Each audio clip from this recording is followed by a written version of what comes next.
wabarakatuh. Perkenalkan, nama aku Widya Purnamasari dari kelas Fundamental Batch 9 KLA Youth School.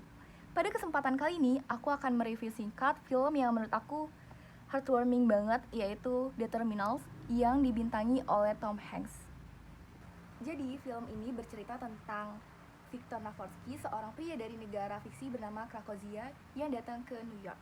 Tapi pas dia sampai di bandara, negaranya tuh malah kena kudeta. Alhasil paspornya nggak berlaku. Dia nggak bisa masuk ke Amerika, tapi juga nggak bisa pulang. Jadi ya terjebak di terminal bandara untuk beberapa lamanya.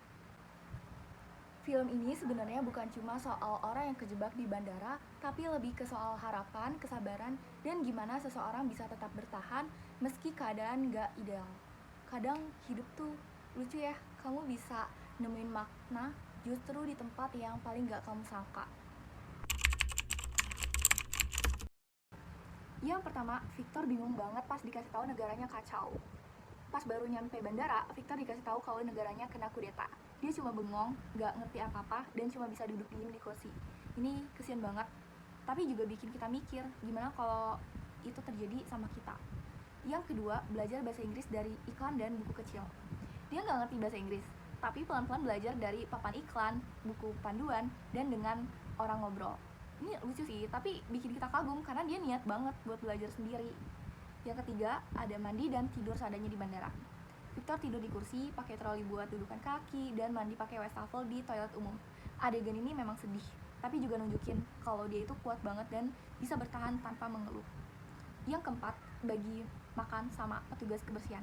Yap, dia baru dapat kerjaan dan uang sedikit, tapi malah ngasih makan temennya yang kerja bersihin bandara. Ini benar-benar orang baik banget dan gak pelit pas dia lagi susah. Yang kelima, ada hubungan awkward tapi manis sama pramugari. Lihat, Amelia si pramugari awalnya cuma ngobrol biasa sama Victor, tapi lama-lama mereka dekat. Gak lebay tapi hubungan mereka tuh hangat dan sweet banget.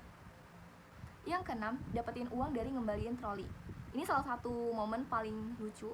Dia sadar kalau tiap orang yang balikin troli dapat koin. Jadi ya dia muter-muter ambilin troli demi bisa beli burger. Ini kreatif banget sih. Terus yang ketujuh adalah nggak mau ninggalin bandara sebelum janji ke ayahnya selesai. Jadi Victor punya misi kecil, yaitu nyari tanda tangan musisi jazz buat ngelengkapin koleksi ayahnya yang udah meninggal. Pas dikasih jalan keluar, dia tetap bertahan karena belum selesai janjinya itu. Ini bikin terharu banget, parah. Yang kedelapan adalah bantuin benerin dinding toilet. Ada satu momen absurd tapi keren. Victor tiba-tiba bantuin pekerja bangun ulang dinding toilet yang roboh. Kepala keamanan sampai heran sendiri gitu loh, random banget. Tapi ini nunjukin kalau dia tuh orangnya peduli banget. Yang kesembilan ada jadi mak comblang buat 2 orang bandara. Yap, mak comblang. Jadi si Victor bantuin temennya deketin cewek petugas imigrasi. Dia jadi perantara pesan cinta karena mereka beda bahasa. Ini lucu banget, beda bahasa tapi saling mencintai. Dan yang terakhir adalah akhirnya bisa keluar dan ketemu musisi. Ini udah at the end, akhirnya happy ending. Karena setelah semua drama, akhirnya Victor keluar dari bandara cuma buat ketemu musisi jazz dan nyelesain janji ke ayahnya. Ini hal yang gak megah, tapi bikin